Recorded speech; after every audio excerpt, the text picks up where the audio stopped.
ఎప్పుడూ నవ్వుతూ ఉండాలి, నవ్వుతూ ఉండాలి. ఎదవ కష్టాలు ఉంటూనే ఉంటాయి, ఏడుపులు ఉంటూనే ఉంటాయి, సమస్యలు ఉంటూనే ఉంటాయి. ఇంటికి ఎవరైనా వచ్చి బాగున్నారంటే బ్రహ్మాండంగా ఉన్నారు, నీకేం కావాలో చెప్పు, అంతే. ఏమిటో ఈ మధ్య అని కాలు సాగదీద్ది ఇక్కడ, అనవసరం.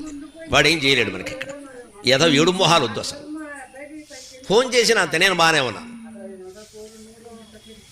ఎవడు సానుభూతి, ఎవడు పలకరింపు ఆశిస్తున్నా దరిద్రగొట్టు జీవితం అది.